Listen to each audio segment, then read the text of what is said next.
గ్రంథంలో ఉన్నటువంటి కొన్ని మాటలను మనము ధ్యానం చేద్దాం పుల్లరా. రాజుగా అహశ్వరోషు గారు ఏలుతున్నటువంటి దినములలో జరిగినటువంటి కొన్ని సంఘటనలను నేటి దినాన మనము ధ్యానం చేద్దామండి. రాజుగారు చేసినటువంటి పని ఏంటంటే, అధిపతులందరినీ సేవకులందరినీ కూడా పిలిపించి విందును చేయించినట్లుగా లేఖనాల ద్వారా మనం చూస్తూ ఉన్నాం. ఎందుకంటే రాజు ఆనాటి దినాల్లో ఎలా ఉండేవాళ్ళంటే, వారి దగ్గరటువంటి ఐశ్వర్య ప్రభావములన్నీ కూడా కనపరచడానికి ఆ రీతిగా విందులు చేసేటటువంటి వాడుగా ఉన్నారు. అయితే ఆ జరుగుతున్నటువంటి ఆ దినములలో రాజుగారు ఏం చేశారంటే పుల్లరా, సుమారుగా 7వ దినమున రాజుగారు ద్రాక్షారసము త్రాగి సంతోషముగా ఉన్నటువంటి ఆ సమయంలో కూడి వచ్చినటువంటి జనాభా అందరికీ కూడా, అధిపతులందరికీ కూడా రాణి అయినటువంటి వష్టి యొక్క సౌందర్యము కనపరచాలని రాజకిరీటము ధరించుకొని ఆమె సన్నిధికి రావాలి అనేటటువంటి మాట చెప్పినప్పుడు, రాణి అయినటువంటి వష్టి ఏం చేసిందంటే, ఆమె బాగా సౌందర్యవతి అనే లేఖనాల్లో రాయబడి ఉంది. ఆ రాణిగారు చేసినటువంటి పని ఏంటంటే పుల్లరా, రాజాజ్ఞ ప్రకారము వచ్చుటకు ఒప్పుకోలేదు. రాజుగారేమో రావాలి అని కోరినప్పుడు రాజాజ్ఞ ప్రకారముగా రావటానికి ఆమె ఒప్పుకోనప్పుడు రాజుగారికి బహుగా కోపము రావటాన్ని మనం చూడొచ్చు పుల్లారా. అయితే కోపం వచ్చిన తర్వాత ఈ విషయం నిమిత్తమై రాజుగారి అధిపతితో కొంత ఆలోచన చేశారు. ఏం చేయాలి అని ఆలోచన చేసినప్పుడు అందరూ కలిసి ఆలోచనలో తీసుకున్నటువంటి ఒక నిర్ణయం ఏంటంటే, ఇలా గనక మనం కొనసాగితే ముందు దినాల్లో ఏ స్త్రీ కూడా పురుషుడి మాట వినరు. కాబట్టి మనం ఇప్పుడే దాన్ని నిలుపుదల చేయాలి, ఇప్పుడే దాన్ని అడ్డుకట్ట వేసేయాలి.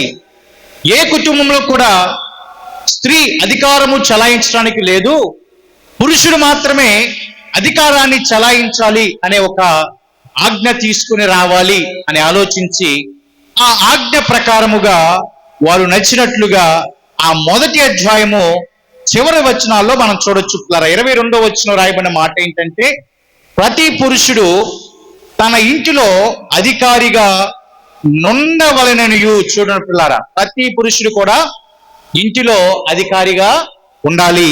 స్త్రీకి అధికారం ఉంటే ఇలాగే మాట వినకుండా అయిపోతుందనే ఆలోచన మొదటిగా చేశారు. ఇక రెండవ ఆలోచన గనక మనము చూడగలిగినట్లయితే పిల్లారా, అహశ్వరోషు గారి యొక్క కోపము చల్లారినప్పుడు అతడు వష్టిని, ఆమె చేసిన దాన్ని, ఆమెకు నిర్ణయించబడిన దాన్ని తలంచగా, యవనస్తులు ఏం చేశారంటే, రాజు పరిచారకులు తండ్రి అందమైన కన్యకలను రాజు కొరకు వెతకనొచ్చు, అంటే ఇక రాణి గారిని తీసేసి ఆమె ప్లేస్లో మరొకరిని రాణిగా ఎన్నుకున్నాం అనేటటువంటి ఆలోచన చేసినప్పుడు, ఆ ఆలోచన కూడా రాజునకు అనుకూలముగా ఉన్నది. కాబట్టి ఇప్పుడు అధిపతులందరూ కలిసి ఏం చేశారంటే, రాణి గారిని వెతకటము ప్రారంభం చేశారు. వెతికేటటువంటి ప్రాసెస్ లో అనేక మంది స్త్రీలను మరి వారు ఆ యొక్క రాజు కోటకి తీసుకుని వచ్చినట్లుగా లేఖనాల ద్వారా మనం చూస్తూ ఉన్నాం. ఆ రాజు కోటలోనికి వచ్చినటువంటి ఆ స్త్రీలందరిలో ఉన్నటువంటి ఒక స్త్రీ ఎవరు అని గనక ఆలోచన చేస్తే, ఆ స్త్రీనే ఎస్తేరు. దేవునికి స్తోత్రం, హల్లెలూయా. ఎస్తేరు అనేటటువంటి స్త్రీ కూడా ఆ యొక్క రాజ నగరుకు తీసుకొని రాబడటాన్ని మనము చూడొచ్చు పుల్లరా. అయితే తీసుకుని వచ్చినటువంటి తదుపరి జరిగినటువంటి విషయం ఏంటంటే, ఆమె దినము వచ్చినప్పుడు రాజుగారికి ఆమె మీద దయ కలగటాన్ని మనం చూడొచ్చు. దయ కలిగినటువంటి పిమ్మట రాజుగారు ఆమెని ఏ రీతిగా ట్రీట్ చేశారు అని గనక ఆలోచన చేస్తే, 2వ అధ్యాయము 17వ వచనాన్ని గనక ఒకసారి గనక మనం చూస్తే పుల్లారా, స్త్రీలందరికంటే రాజు ఎస్తేరును ప్రేమించెను.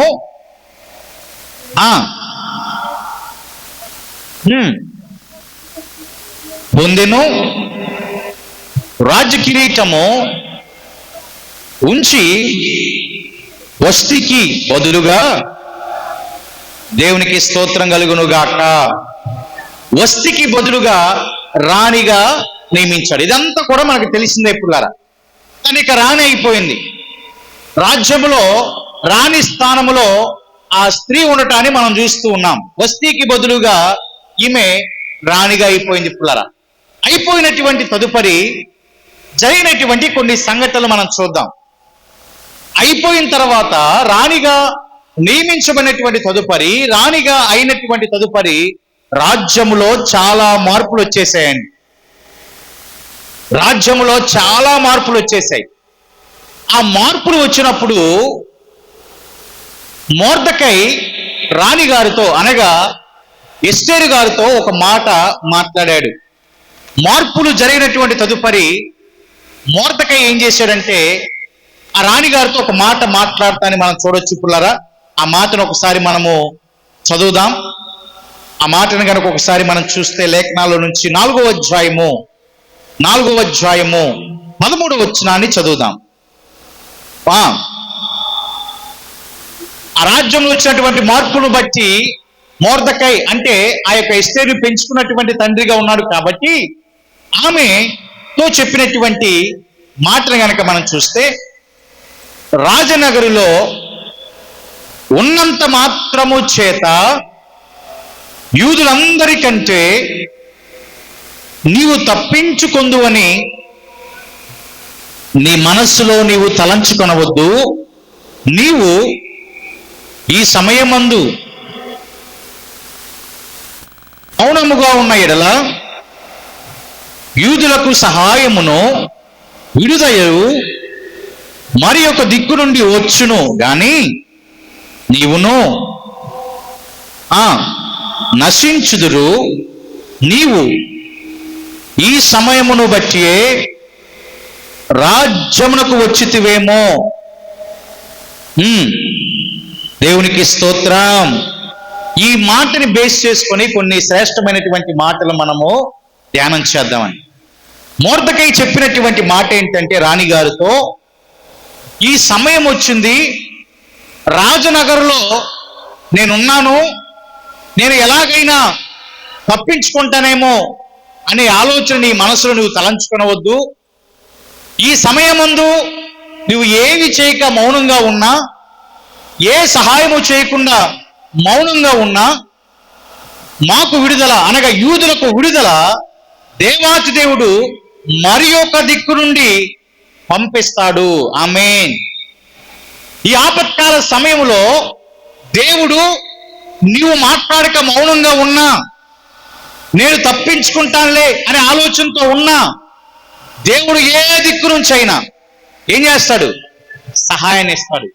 అసలు ఎందుకు మొర్దెకై ఈ మాటలను రాణిగారితో పలకవలసి వచ్చింది అని కనుక ఆలోచన చేస్తే పుల్లరా, ఆమె రాణిగా అయినటువంటి తదుపరి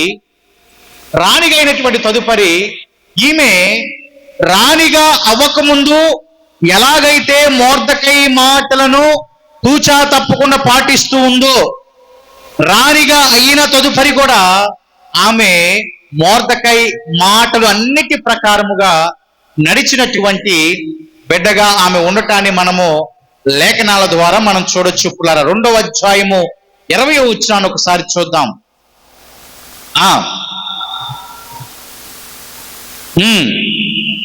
చేసినట్లుగానే ఇప్పుడును అతని మాట కంటే మొర్దెకై మాటకు రాణిగారు ఏం చేశారంట? లోబడుచును. అంటే రాణిగా అవ్వకముందు ఎటువంటి లోబడేటటువంటి స్వభావం ఉందో, రాణిగా అయిన తర్వాత కూడా అంటే పొజిషన్ మారింది కదా, ఉన్నత స్థితి వచ్చేసింది కదా పుల్లారా. ఉన్నత స్థితిలోనికి వచ్చేసిన తదుపరి కూడా ఆమెలో ఏ మార్పు రాలేదండి. దేవునికి స్తోత్రం కలుగును గాక. రాణిగా అవ్వకముందు ఎంతగా మాటలకు లోబడి ఉందో, రాణిగా అయినటువంటి తదుపరి కూడా ఆమె అంతగా మొర్దెకై మాటలకు లోబడి ఉండటాన్ని మనం చూడొచ్చు. దినములు గడుస్తూ ఉన్నప్పుడు పుల్లరా రాజుగారికి ఒక ఆలోచన వచ్చింది. రాజుగారికి వచ్చినటువంటి ఆలోచన ఏంటంటే పుల్లరా, హామాను ఎవరంటండి, హామానును గణపరిచి హామానును హెచ్చించి వానిని ఏం చేశారంటే వాని పీఠమును తన దగ్గర ఉన్న అధిపతులందరికంటే ఎత్తుగా ఉంచాడు. 3వ అధ్యాయం మొదట్లో ఉంటుంది ఆ మాట.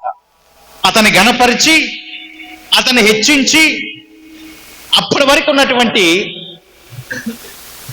అధిపతులు అందరికంటే కూడా హామానుని రాజుగారు గణపరిచారు.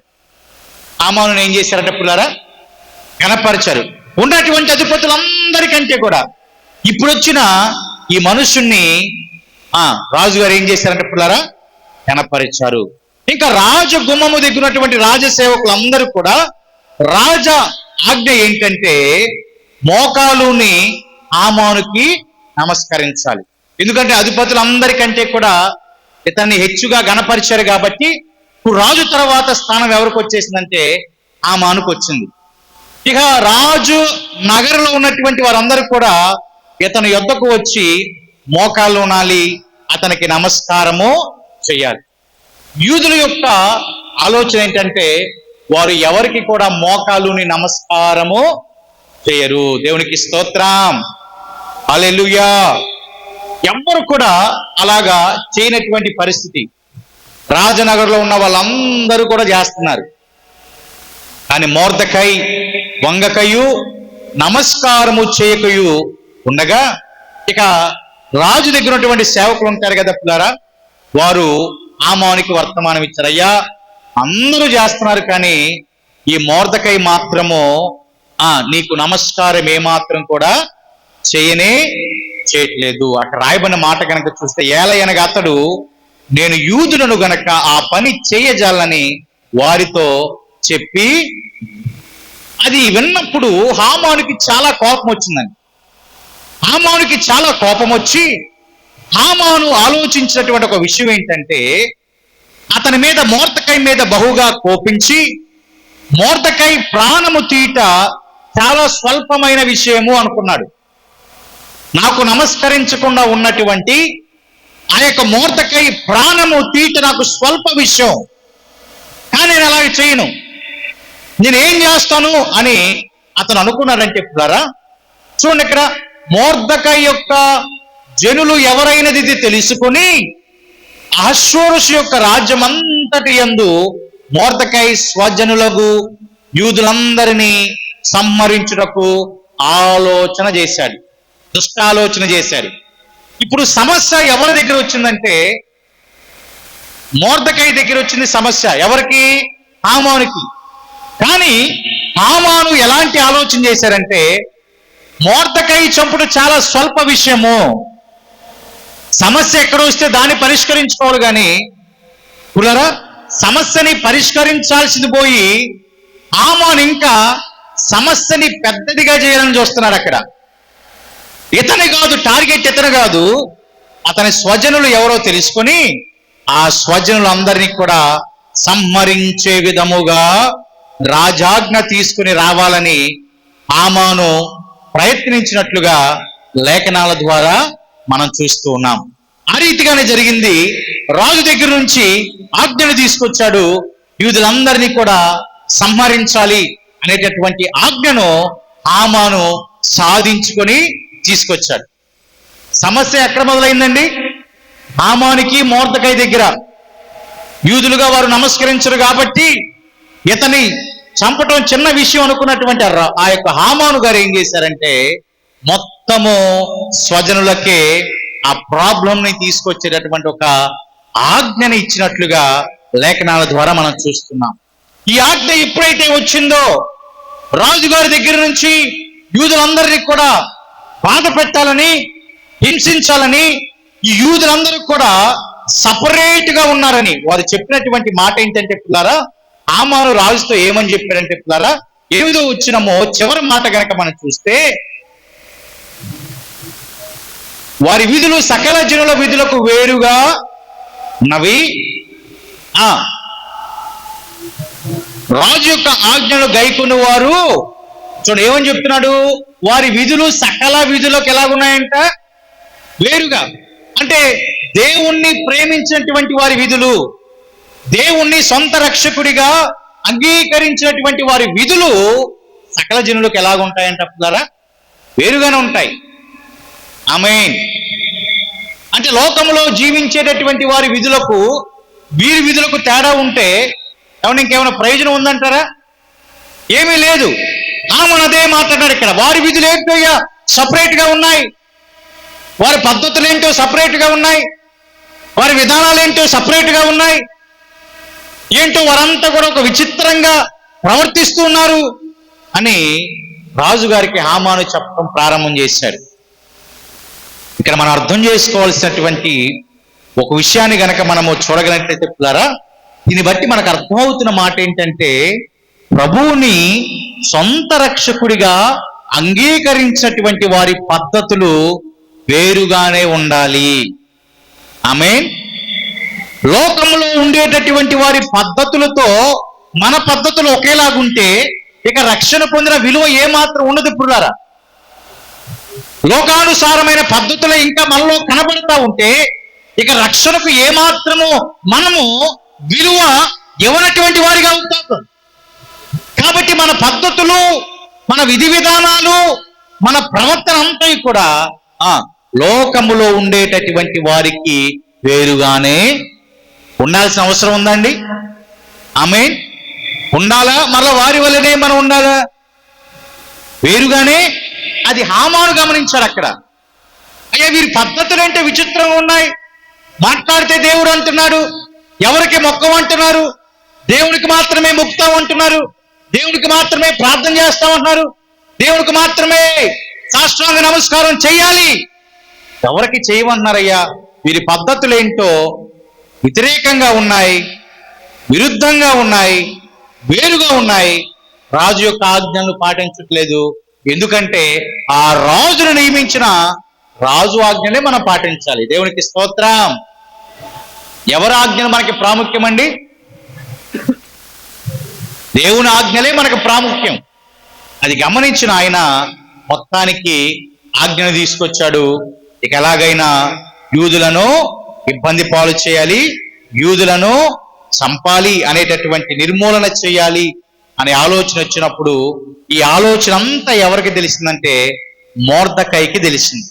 4వ అధ్యాయం 1వ వచనాన్ని గనక మనం చూస్తే పుల్లారా, జరిగినదంతయు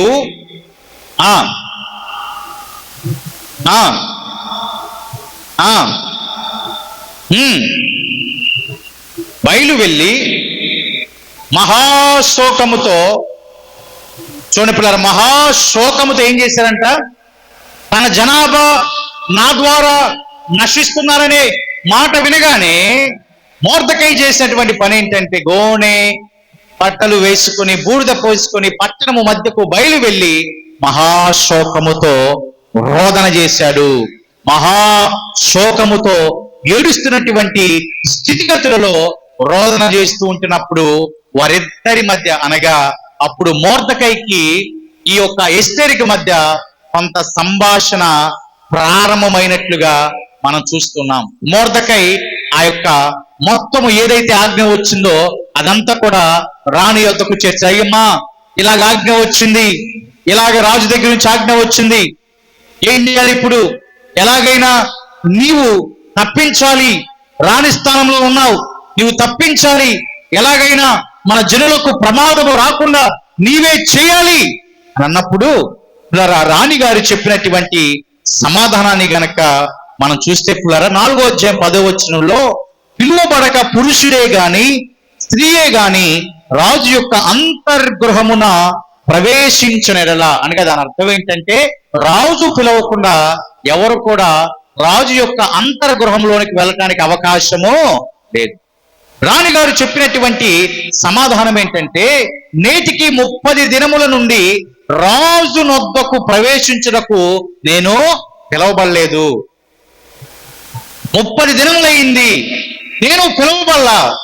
ఒకవేళ కనుక నేను వెళ్తే ప్రమాదం వచ్చేసింది, నేను వెళితే పిలవబడక ముందే వెళితే ప్రమాదం రావడానికి అవకాశం ఉంది కాబట్టి నేను పిలవబడలేదు అనే సమాధానం ఎవరు చెప్పారంటే ఎస్తేరు గారు మొర్దెకైతో చెప్పటాన్ని మనం చూడొచ్చు. అప్పుడు మొర్దెకై ఎస్తేరుతో చెప్పినటువంటి మాట ఏంటంటే, ఒకవేళ నీవు రాజనగర్లో ఉన్నావు, రాజనగర్లో ఉన్నంత మాత్రము చేత యూదులందరికంటే నీవు తప్పించుకుంటావని నీవు మనసులో తలంచుకొనవద్దు. ఆ ఆజ్ఞ వచ్చింది, నేను రాజనగర్లో ఉండిపోయాను, నాకేం ఆపద రాదులే, నాకే విధమైన బాధ రాదులే, నేను తప్పించుకుంటానేమో అని తలంచుకోవద్దు. ఈ సమయం ముందు ఏమీ మాట్లాడకుండా నువ్వు మౌనంగా ఉన్నా, నీవు మాకు ఏ సహాయము చేయలేకపోయినా, నీ యొద్ద నుంచి ఏ సహాయము మాకు రాకపోయినా, మేము విడుదల పొందినట్లుగా ఏ సహాయము మాకు రాకపోయినా, మరి ఒక దిక్కు నుండి, దేవునికి స్తోత్రం, నీవు మాకు సహాయము చేయకపోయినా ఏ దిక్కు నుంచైనా మాకు సహాయము వచ్చింది. కానీ ఒక మాట నువ్వు జ్ఞాపకం చేసుకో, ఏమన్నాడంటే, నీవును నీ తండ్రి ఇంటి వారును నశిస్తారు. ఏమవుతారంట? నశిస్తారు. తండ్రి ఇంటి వారు ఏమవుతారండి? నశిస్తారు. ఒకవేళ ఈ సమయమును బట్టియే రాజ్యమునకు నువ్వు వచ్చేవేమో ఒకసారి ఆలోచన చెయ్యి అన్నాడు. ఈ మాట చాలా ప్రాముఖ్యమండి. అంటే దాని అర్థం ఏంటంటే, ఈ విపత్తు తప్పించడానికే దేవుడు నిన్ను రాణిగా, వస్తీకి బదులుగా ఎన్నుకొని ఈ రాజ్యములోనికి నిన్ను నడిపించాడేమో ఒకసారి నీవు ఆలోచన చెయ్యి అన్నాడు. అంటే దేవుని యొక్క ఉద్దేశం ఏంటి? ఇప్పుడు రాణి గారి ద్వారా ఆ జనాభాకి ఏం రావాలి? రక్షణ రావాలి. దేవునికి స్తోత్రం. యూదులందరికీ వచ్చినటువంటి ఆ విధమైనటువంటి మహా విపత్తు అంతటి కూడా ఎవరి ద్వారా విడుదల పొందాలంటే పుల్లారా, ఆ ఎస్తేరు ద్వారా విడుదల పొందటానికే, ఈ సమయానికే నీవు రాజుగా ఈ యొక్క రాజ్యంలోనికి నీవు వచ్చావేమో ఒకసారి ఆలోచన చెయ్యి. అంటే క్లియర్ గా మొర్దెకై ఆమెతో చెప్పినటువంటి మాట, ఈ సమయం కోసమే నువ్వు నియమించబడ్డావేమో, ఈ విపత్తు తప్పించడానికే నీవు రాణిగా నియమించబడ్డావేమో. చూడండి పుల్లారా, ఈ పరిస్థితులన్నీ ఒకసారి మన కుటుంబాలకు అన్వయించుకుంటే అనేక గందరగోళ పరిస్థితులు, అనేక విధాలైనటువంటి ఆర్థిక పరమైన శరీర బలహీనతలు, లేకపోతే ఆధ్యాత్మిక స్థితిలో లేనప్పుడు, ఒక కుటుంబంలో నీవే రక్షించబడి మిగిలిన వారికి రక్షణ లేనప్పుడు, ఆ సమయములో నీ ద్వారా, ఆమేన్, మన ద్వారా, మన ప్రార్థన ద్వారా కుటుంబానికి రక్షణ తీసుకుని రావటానికి మొదటిగా ప్రభువు నీకు రక్షణ ఇచ్చాడేమో ఒకసారి ఆలోచింది. మొర్దెకై ఏమన్నాడు అక్కడ? ఈ సమయం కోసమే నువ్వు నియమించబడ్డావేమో, తప్పించుకుంటానని తలంచుకోవద్దు, మనసులో అనుకోవద్దు. దేవుడు మాకు ఎలాగైనా సహాయం చేస్తాడు, ఏ దిక్కు నుంచైనా సహాయం వచ్చేది. ఈ సమయం కోసం నీవు నియమించబడ్డావేమో, యూదులందరినీ రక్షించడానికి రాణిగా నీవు నియమించబడ్డావేమో, రాణిగా నీవు ఎన్నుకోబడ్డావేమో ఒకసారి ఆలోచించే అన్నాడు. ఆ మాట చెప్పిన తర్వాత రాణిగారు చెప్పినటువంటి మాట గనక మనం చూస్తే పుల్లారా, ఏమన్నట్టు యూదులందరికీ సమాజ మందిరంలో సమకూర్చి ఉపవాసం ఉండమని, 3 దినాల పాటు ఉపవాసం ఉండమని చెప్పినటువంటి తదుపరి, నేను నా పనికత్తెలు కూడా ఉపవాసం ఉంటాం, నేను నా పనికత్తెలు కూడా ఉపవాసము ఉంటాం, నేను రాజు వద్దకు ప్రవేశిస్తాను, నేను నశించినా నశిస్తాను. ఏముందో చూడండి ఫైనల్ గా, నేను నశించినా. అంతకుముందు ఏముంది? రాజు ఆజ్ఞ లేనిదే ఎవరు కూడా అంతఃపురంలోకి వెళ్ళటానికి అవకాశం ఉందా?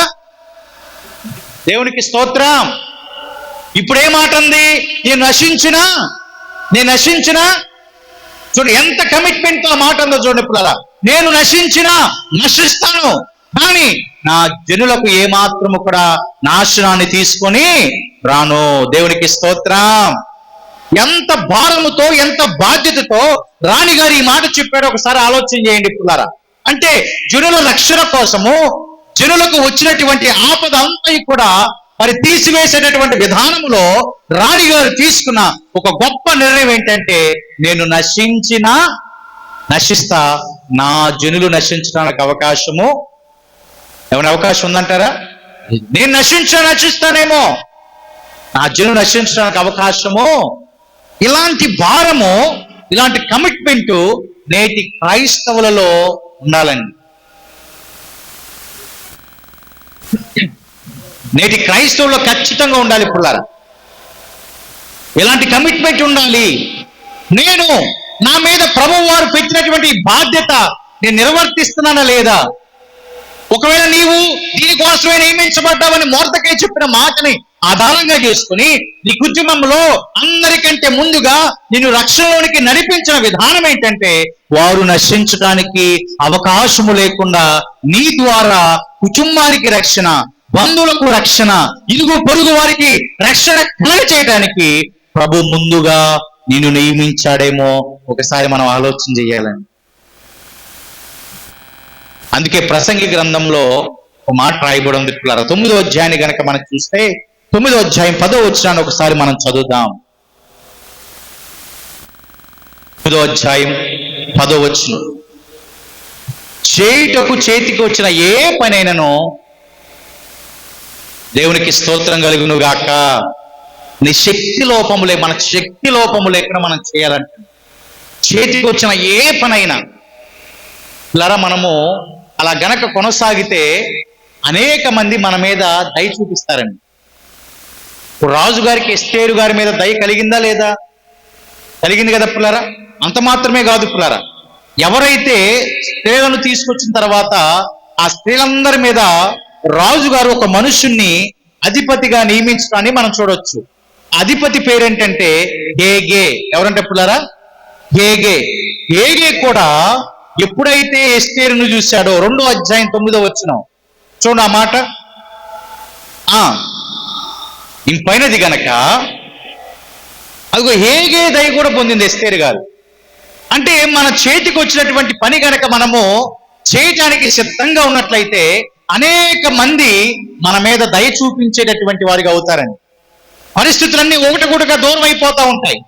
రాజుగారికి ఏ రీతిగా ఎస్తేరు గారి మీద దయ కలిగిందో, హేగే గారికి ఏ రీతిగా ఎస్తేరు మీద దయగలటాన్ని మనం చూసామో, దయగలిగిన తర్వాత ఎస్తేరు గారికి అతను ఏం చేశాడో తెలుసా పుల్లారా? చూడ లేఖనాల్లో, రాజు ఇంటిలో నుండి ఆమెకు ఇయ్యదగిన 7 ఆడపిల్లలను అతడు ఆమెకు త్వరగా ఏర్పరిచి ఆమెను, ఆమె చెలికత్తెలను అంతఃపురములో అతి శ్రేష్టమైన స్థలమందుంచెను. దేవునికి స్తోత్రం. వాళ్ళందరూ ఒకే స్థలంలో ఉంచాలి. కానీ హేగేకి ఆమె మీద కలిగిన దయను బట్టి ఏం చేశాడంటే పిల్లరా, అంతఃపురములోనే అతి శ్రేష్టమైన స్థలంలో హేగే ఎవరిని ఉంచాడంట? ఎస్తేరుని ఎవరు ఉంచారంట పిల్లారా?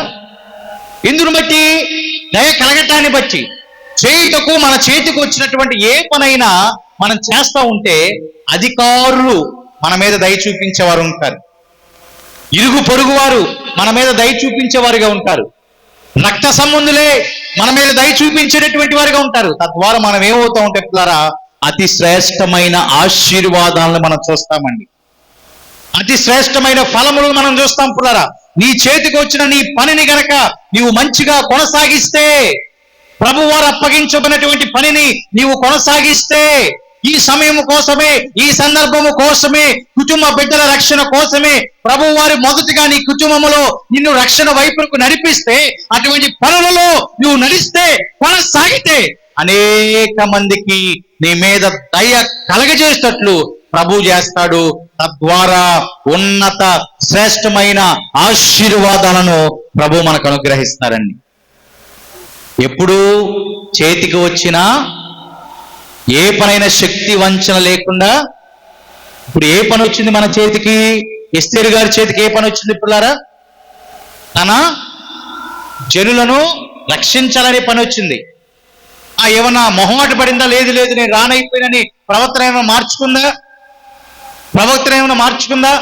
ఇందాక స్టార్టింగ్ లో ఒక మాట చెప్పా, ఆమె రాణి అవ్వక ముందు ఎలాగ మొర్దెకై మాటలకు లోబడిందో, ఆమేన్.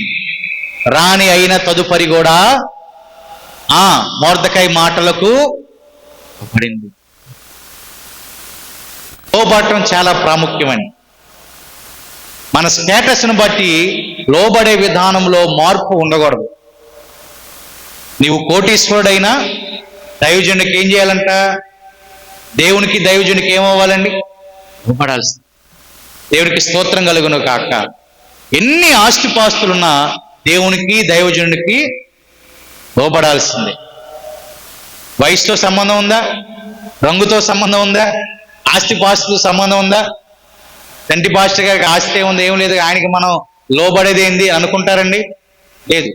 ఈమె ఉన్నత స్థితికి వెళ్ళినా, పొజిషన్ మారినా ఆమె ప్రవర్తన మారలా. కొంతమంది బిడ్డల్లో ప్రవర్తన ఈజీగా మారిపోయిందండి.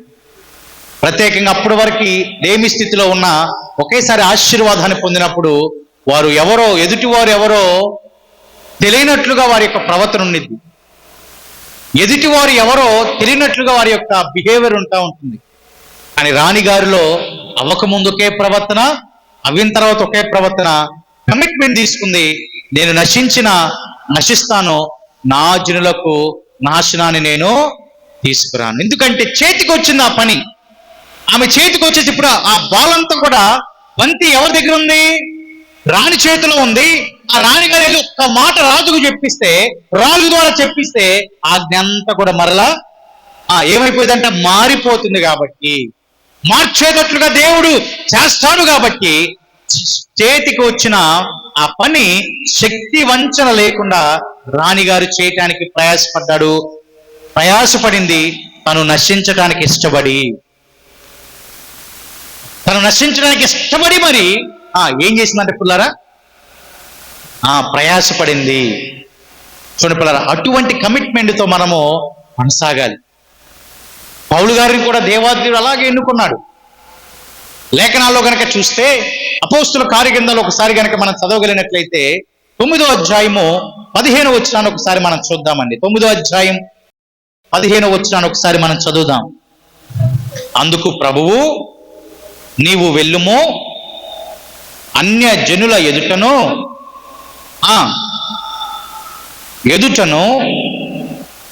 నా నామము భరించుటకు. దేవునికి స్తోత్రం కలుగునుగాక. భరించటానికంట పిల్లరా. పౌలు గారు ఎన్నుకోబడింది దేనికోసం? ఎవరి నామమును బట్టి అంటే దానిలో ఎన్ని అర్థాలైనా తీసుకోవచ్చు మనం. ఆర్థిక భారములు భరించడానికి దేవుడు ఎవరిని ఏర్పాటు చేస్తున్నా? అక్కడ పౌలు గారిని కదా భరించడం దగ్గర అన్ని మాటలు తీసుకొచ్చా లేదా? శరీర శ్రమలు వచ్చినా ఆయన నామమును బట్టి పౌలు గారు ఏం చేయాలి? భరించాలి. ఆర్థిక శ్రమలు వచ్చినా, ఆ పరిచర్యలో శ్రమలు వచ్చినా, నిందలు వచ్చినా, ఏమొచ్చినా నా నామమును బట్టి భరించడానికి నేను ఒక మనుషుణ్ణి, ఒక సాధనంగా ఎన్నుకున్నాను. ఆమేన్. ఏం చేశాడంటే పిల్లరా, దేనికోసం? భరించడానికంట. భరించడానికి ఎన్నుకున్నాడు. భరించడానికి దేవాతి దేవుడు పౌలు గారు ఎన్నుకున్నాడు. అన్నది అన్నాడు కదా, అయ్యా ఆ మనుషుని ఎందుకు ఎన్నుకున్నావు? అతడు ఇదిగో అనేక మందిని ఇబ్బంది చేశాడు, అనేక మంది విశ్వాసులను ఇబ్బంది పాలు చేశాడు. అతడికి వెళ్ళి ప్రార్థన చేయమంటావేంటయ్యా? అతడికి వెళ్ళి ప్రార్థన చేయమంటావేంటని అననీయ అన్నాడు. అననీయతో ప్రభు అంటున్నాడు, లేదు లేదు, నా నామము భరించటానికే, ఎన్ని పరిస్థితులు అయినా భరించటానికే ఆయనను నేను సాధనముగా, దేవునికి స్తోత్రం, ఒక పాత్రగా నేను. అంటే ఇప్పుడు పౌలు గారి చేతిలోనికి వచ్చిన ఏ పనైనా శక్తి లోపము లేకుండా ఆయన ఏం చేయాలి? శక్తి వంచన లేకుండా, శక్తి లోపము లేకుండా తనకు అప్పగించబడినటువంటి పనిని ఎంత భారమైనా భరించి ఆయన చేయాలని. అదే భారము మనలోనికి వచ్చునుగాక. ఒక మనిషి ఏదో అన్నారని ఏమండి భరించలేని వారిగా మనం అయిపోతున్నాం. ఇప్పుడు ఎవరు విశ్వాసులు భరించడానికి సిద్ధపడతలేదండి. ఇటువారు ఒక మాట అంటే ఇక్కడ నుంచి 2 మాటలు వచ్చేస్తాయి. అంటే భరించడానికి సిద్ధంగా ఉంటల్లా. కానీ ప్రభు ఏమన్నాడు? నా నామమును బట్టి ఎన్ని శ్రమలైనా ఆయన ఏం చేయాలి అంటే, ఆయన కోసం ఎన్నుకోబడినటువంటి బిడ్డలు, లేకపోతే ఆయన రక్షణలోనికి వచ్చినటువంటి బిడ్డలు, ఆ పనిని కొనసాగించేటటువంటి బిడ్డలు ఎన్ని భారాలు వచ్చినా భరించాలి. ఇప్పుడు నీవు నేను ఎన్ని భారాలు వచ్చినా, కష్టాలు వచ్చినా, ఇరుకులు వచ్చినా, ఇబ్బందులు వచ్చినా సింపుల్ గా మనం ఏం చేయాలంటే పుల్లారా, చెప్పండి, ఏం చేయాలంటే పుల్లారా? భరించాలి. భరిస్తున్నామండి? ఆ రీతిగా మనం ఉంటున్నామా పుల్లారా? ఎన్ని కష్టాలు వచ్చినా భరించుకునేటటువంటి గొప్ప మనసును మనం కలిగి ఉండాలండి. ఏదో మాట అన్నారని మనము నేను భరించుకోలేకపోతున్నాను అని అనుకోకూడదు. పౌలు గారికి వచ్చిన శ్రమలు అన్నిటినీ భరించాడు ఆయన. నీవు నేను భరించే అనుభవాల్లోనికి వస్తూ ఎస్తేరు తన జనులను రక్షించినట్లుగా నీవు నేను మన కుటుంబాలను ఏం చేయాలంట? రక్షించాలి. అదే నిజమైన భక్తి పుల్లారా. దేవునికి స్తోత్రం కలుగును గాక. అసలు నిజమైన భక్తి అదే, తెలుసా పుల్లారా? నిజమైన భక్తి గురించి బైబిల్ ఏం చెప్తుందంటే, యాకోబు పత్రిక గనక ఒకసారి మనం చూస్తే, యాకోబు రాసినటువంటి పత్రికలో నిజమైనటువంటి భక్తి ఏంటో అక్కడ రాయబడింది. ఆ మాట ఒకసారి మనం చూద్దాం. మొదటి అధ్యాయం, యాకోబు రాసినటువంటి పత్రిక మొదటి అధ్యాయము 27వ వచనాన్ని ఒకసారి మనం చూద్దాం. తండ్రి అయిన దేవుని ఎదుట నిష్కలంకమైన భక్తి ఏదనగా, చూడండి పిల్లల, తండ్రి అయిన దేవుని ఎదుట పవిత్రమును నిష్కలంకమైన భక్తి ఏదనగా. చూడండి ఏమంటున్నారు, చూడండి, దేవుని ఎదుట నిజమైన భక్తి ఏంటి అని భక్తుడు చెప్తున్నాడు ఇక్కడ. కలంకము లేని భక్తి ఏంటి అని భక్తుడు చెప్తున్నాడు ఇక్కడ. నిష్కలంకమైనటువంటి భక్తి ఏంటంటే, పవిత్రమైనటువంటి భక్తి ఏంటంటే, దిక్కులేని పిల్లలను, విధవరాండ్రను వారి ఇబ్బందులలో పరామర్శించుటయు ఇహలోక మాలిన్యము తనకు అంటకుండా. దేవునికి స్తోత్రం కలుగును గాక. నిజమైన భక్తి ఏంటంట పిల్లరా, దిక్కులేని పిల్లలను, విధవరాండ్రను వారి వారి ఇబ్బందులలో, వారి వారి కష్టాలలో ఆదుకొనటమే, పరామర్శించటమే, ఎంతో కొంత సహాయము చేయటమే నిజమైనటువంటి భక్తి అంట పిల్లరా. పవిత్రమైన భక్తి అంటది. అందులో కలంకం లేదంట పిల్లరా, అందులో మనకేమి లేదంట పిల్లరా. నిష్కలంకమైన భక్తి ఏంటంటే, నేను భక్తి పరురాల్ని, నేను భక్తి పరుణ్ణి అని మనం ఎప్పుడు చెప్పుకోవాలంట? దిక్కులేని పిల్లలను, విధవరాండ్రను వారు కలిగి ఉన్న ఇబ్బందులలో, కష్టాలలో పరామర్శించి సహాయము చేసి ఓదార్పు మాటలు వారికి చెప్పి, ఇహలోక మాలిన్యము, ఈ లోక మాలిన్యము మనకి అంటకుండా మనల్ని మనము జాగ్రత్తగా కాపాడుకోవటమే నిజమైన భక్తి. ఆమేన్. అదండి భక్తి అంటే. భక్తికి నిర్వచనము బైబిల్ సెలవిస్తా ఉంది. నిజమైన భక్తి ఇదేనంట. ఇహలోక మాలిన్యం మనకు అంటకుండా ఉండాలి. ఇహలోక మాలిన్యం అంటితే చేసే ప్రయత్నము సఫలము కాదండి. ఎస్తేరు గారికి ఇహలోక మాలిన్యం ఏమీ లేదు. లోక మాలిన్యం ఏమైనా ఉందా పిల్లరా? పౌలు గారిలో లోక మాలిన్యం ఏమైనా ఉందా? లేదు. కాబట్టి వారి ప్రయత్నాలు ఏమయ్యాయి? ఆమేన్. ప్రయత్నాలన్నీ సఫలమయ్యాయి. ఇప్పుడు నిజమైన భక్తి గురించి భక్తుడు చెప్తూ, ఇహలోక మాలిన్యము నీకు అంటకూడదు. చేసే పని శక్తి వంచన లేకుండా చేస్తున్నప్పుడు ఆ మాలిన్యము మరలా మనకు అంటుకుంటే ఆ పనిని మనము సజావుగా చేయలేం. 1,00,000 రూపాయలు పెట్టి బండి కొన్నప్పుడు అందులో పెట్రోల్ పోయాలని మనకు తెలుసండి? తెలుసా పిల్లారా? 10 లక్షలు పెట్టి కారు కొన్నప్పుడు లేకపోతే పెట్రోల్ డీజిల్ పోయాలని మనకు తెలుసు. వాటికి బదులుగా కిరోసిన్ పోస్తామా? కిరోసిన్ పోస్తామండి. వాటికి బదులుగా వాటర్ని పోస్తామా? ఎందుకు పోయాం? ఏమండి? పని చేయనిదే కాదు, వెలబెట్టి కొన్నామని. పని చేయని తర్వాత ఆ వస్తువును మనం ప్రేమించాం కాబట్టి, 1,00,000 పెట్టో 10 లక్షలు పెట్టో కొన్నాం కాబట్టి దాన్ని ఎలా చూసుకుంటున్నాం? జాగ్రత్తగా చూసుకుంటున్నాం. మనకు మరకంటినా పర్లేదు, బైక్కు మరకంటకూడదని చాలా మంది జాగ్రత్తగా చూసుకుంటారు. క్లీన్ చేస్తూ ఉంటారు, మట్టి వస్తే తుడుస్తూ ఉంటారు కదా పుల్లారా. వాటర్ వాష్ చేపిస్తూ ఉంటారు. నీట్గా ఉండాలి, బండి నీట్గా ఉండాలని. ఇప్పుడు బండి శ్రేష్టమైనదా మన జీవితం శ్రేష్టమైనదా? ఎవరండి శ్రేష్టమైన వారు? మరి ఇప్పుడు దానికి ఏ విధమైనటువంటి మరకంటకూడదు అంత జాగ్రత్త పడుతున్నామే. పెట్రోల్ బదులు కిరోసిను పోయకుండా ఉండాలని జాగ్రత్త పడుతున్నామే, లేకపోతే డీజిల్ బదులు కిరోసిన్ పోయకుండా ఉండాలని జాగ్రత్త పడుతున్నామే. దానికంటే శ్రేష్టమైన మరి మన పరిస్థితికి మరి ఆ ఇహలోక మాలిన్యము అంటకుండా ఉండటానికి ఎందుకు జాగ్రత్త పట్టలేదు? అయిందండి. చిన్న వస్తువుకే ఇంత జాగ్రత్త పడితే, చిన్న చిన్న వస్తువులకే ఇంత జాగ్రత్త పడితే ఏమో ఆ బైక్ 10 సంవత్సరాల తర్వాత ఉండిద్ది, తర్వాత ఉండదు. ఉండిద్దండి? ఉండదు.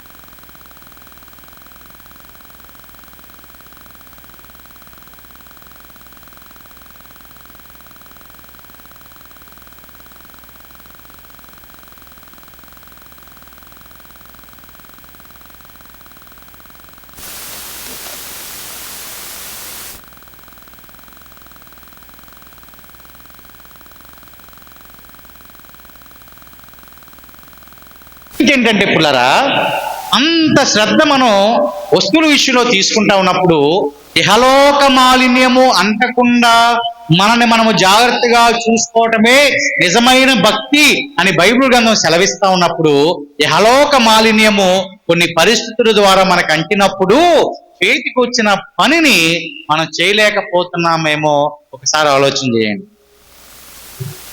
అంతే కదా పుల్లరా? ఇప్పుడు పాయింట్ మనకు దొరికింది ఇక్కడ. ఎందుకు చేతికి వచ్చిన పని మనం చేయలేకపోతున్నామంటే మనకేమంటుందంట? లోక మాలిన్యము మనకేమంటుందంట పుల్లరా? లోక మాలిన్యం అంటటాన్ని బట్టి మన చేతికి వచ్చిన పని, ప్రభు అప్పగించిన పని మనము సరిగ్గా చేయలేకపోతున్నాం. ప్రభు ఏ పని ఇచ్చాడు?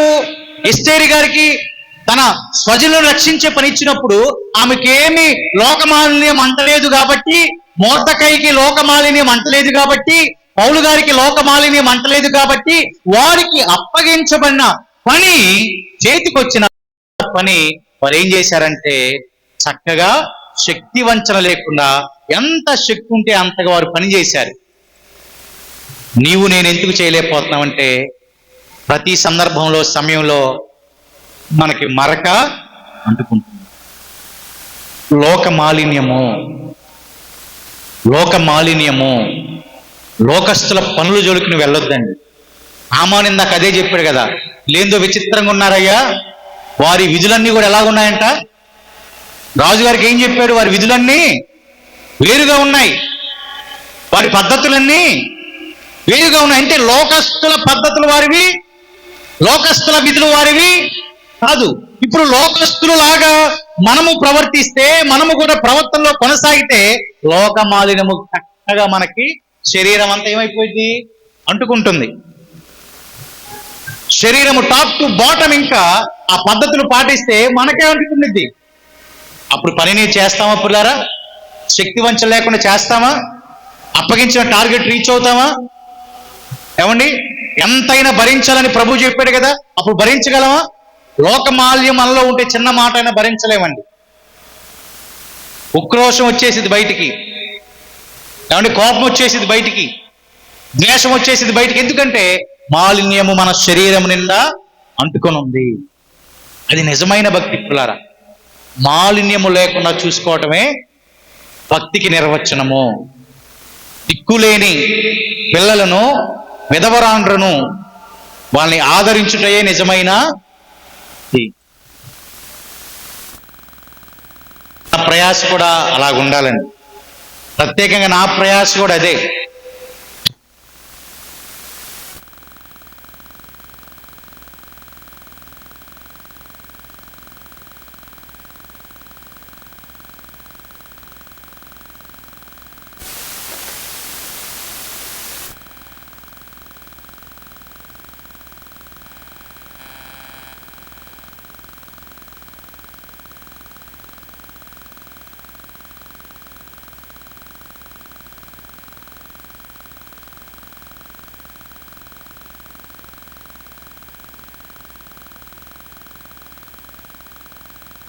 మన పరిస్థితులకు అనుకూలమైనది ఏదైనా అలాగ వారికి శక్తి వంచన లేకుండా చేయటమే పవిత్రమైన నిష్కలంకమైన భక్తి. చేద్దామా పిల్లరా? భక్తిని చేద్దాం మరి.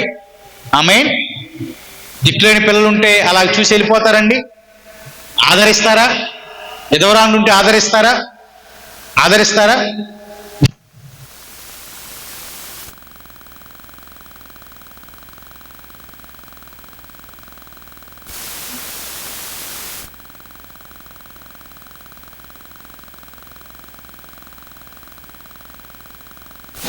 నువ్వు బయటికి రాకూడదు 3 నెలల పాటు, నువ్వు బయటికి రాకూడదు 6 నెలల పాటు, నీ మొహం ఎవరు చూడకూడదు అని వారిని వెలివేస్తుంది ఎవరు? సమాజం నుంచి. అవేనండి. ఇంకో మాట చెప్పమంటారా? రక్షణ పొందిన వారే. సమాజం నుంచి వెలివేస్తుంది ఎవరండి వాళ్ళని? మొదటి రోజు 2వ రోజు వచ్చి మొహం చూస్తే ఏమైంది? ఇప్పుడు దేవుడు నిర్ణయించబడకుండా ఏమైనా పని మనకేమైనా జరిగిద్దా? వెంట్రుకలో ఒక వెంట్రుకైనా రాలిపోయిద్దండి? మరి ఆ మొహం చూస్తే రాలిద్దంటారా? ఆయన మొహం చూస్తే రాలిద్దంటారా? అంటే వెలివేస్తుంది ఎవరు? మనమే. ఈ పద్ధతులని తీసుకొస్తుంది ఎవరు? మనమే. ఇప్పుడు మనం లోకమాల్యం అంటినట్టా కాదంట. లోకస్తులు అంటే అనొచ్చు, వాళ్ళకి తెలియదు కాబట్టి, విధానంలో లేరు కాబట్టి వారంటే అన్నారేమో. మనము అలాగంటే శరీరానికి ఏం పూసుకున్నట్లు? లోక మాలిన్యాన్ని, మలినాన్ని, మురికిని మనం పూసుకున్నాం. అది నిజమైన భక్తి కాదు. ఒకవేళ చాలా మంది అనేక మందిని సమాజం నుంచి పాత రోజుల్లో వెలేసేవాళ్ళు. దళితుల్ని పాత రోజులు ఏం చేసేవాళ్ళు అంటండి? వెలేసేవాళ్ళు. మూతికి ముంతుండేది, వెనకాల చీపురు ఉండేది, తెలుసు కదా అదంతా. వారు ఉమ్మి కూడా బయట వేయకూడదు. వాళ్ళు ముంత కట్టుకుని ముంతలో వేయాలి. వారు నడిచే నడక ఈ పాదాల అడుగులు కూడా పడకూడదు. ఎందుకంటే వెనకాల చీపురు కట్టుకునేవాళ్ళు, తాటాకు కట్టుకునేవాళ్ళు. ఎందుకంటే ఆ పాదాలు కనపడకుండా తాటాకు చీపురు ఏం చేసేదంట? ఉడిసేసేది. అది వెలివేయటం అంటే. మరి ఇప్పుడేం చేస్తున్నావు? నువ్వు చనిపోయిన తర్వాత 3 రోజులు రాకూడదు, 3 దినాలు రాకూడదు, 3 మాసాలు రాకూడదు, నువ్వు అక్కడ నిద్ర చేసి రావాలి, ఇక్కడ నిద్ర చేసి రావాలి, అప్పుడే మాకు కనబడని మనకు మనమే సమాజంలో వారిని ఏం చేస్తున్నాం అంటే పిల్లరా, అప్పుడు మురికి మనకు కూడా అంటుకుంది. లోకస్తులకు అంటుకున్న మురికి మనకు కూడా అంటుకుంది. అప్పుడు నీ చేతికి ప్రభువు ఇచ్చిన పనిని నేను చేయలేమండి. ఇవన్నీ పెట్టుకొని ప్రభు పని చేయాలంటే చేయలేమండి. ఇవన్నీ పెట్టుకొని అనేక మంది రక్షించాలంటే చేయలేమండి.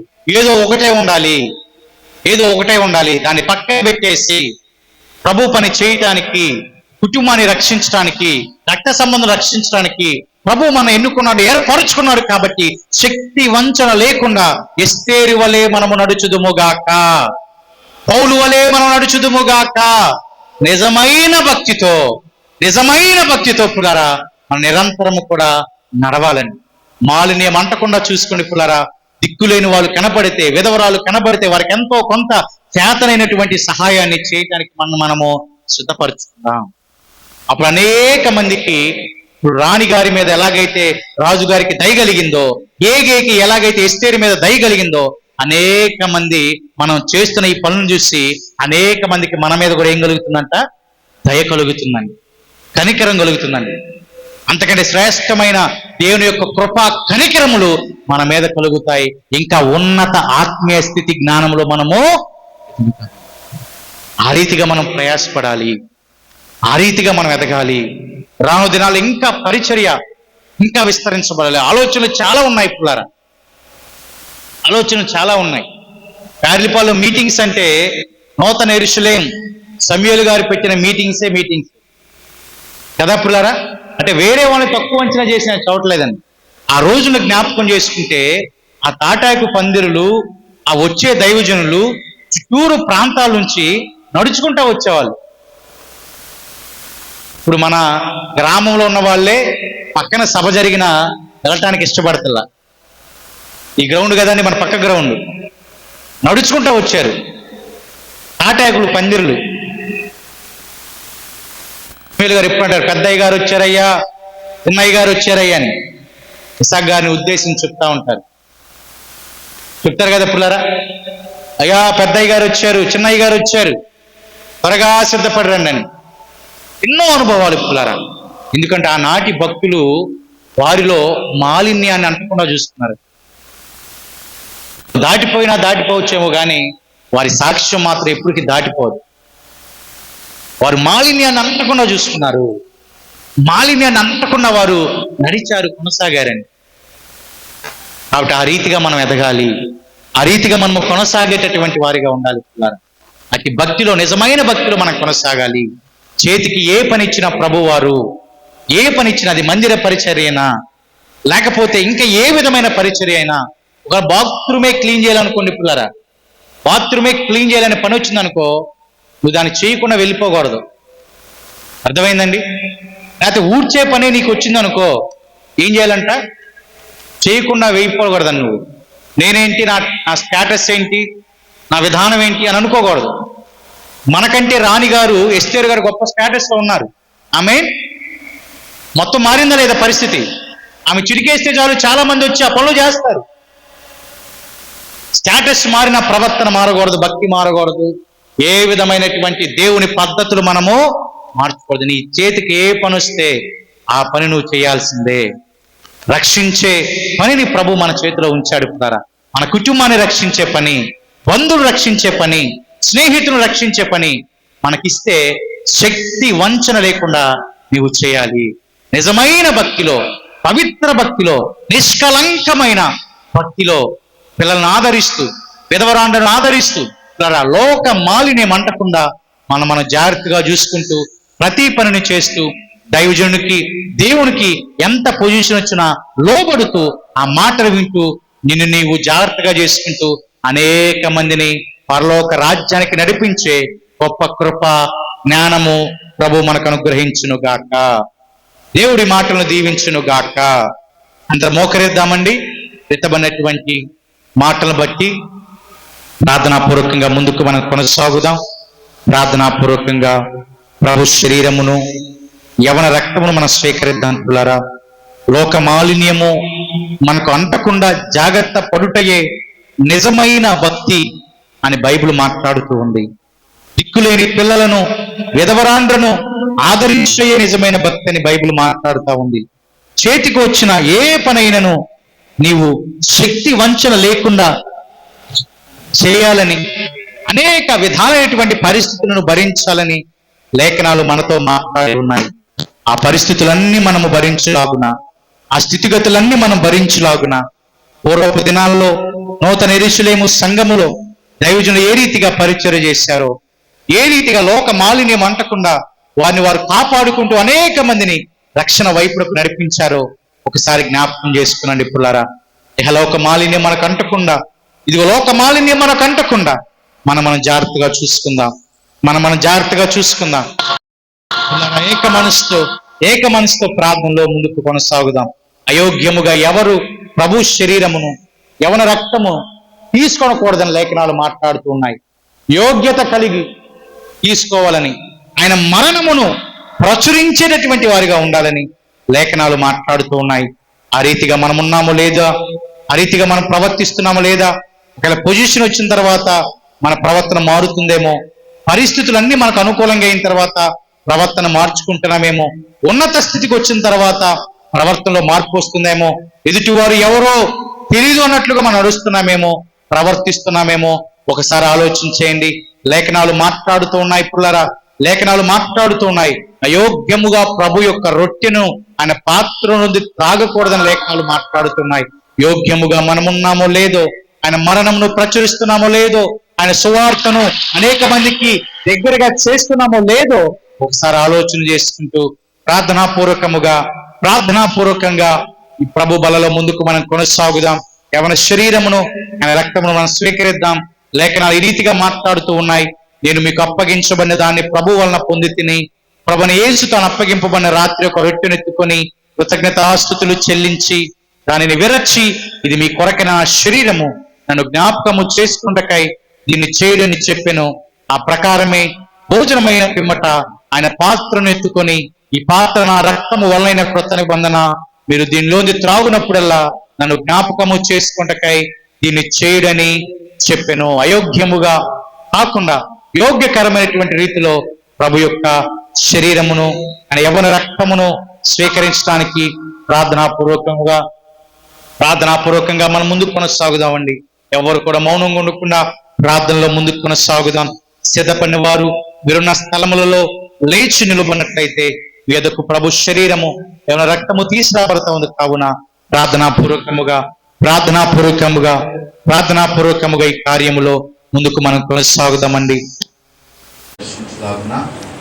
మాటల ద్వారా మనం అందరం కూడా బలపరచబడాలన్న ప్రార్థనాపూర్వకంగా ముందుకు మనం కొనసాగుదాం. చిన్న ప్రార్థన చేస్తున్నాం.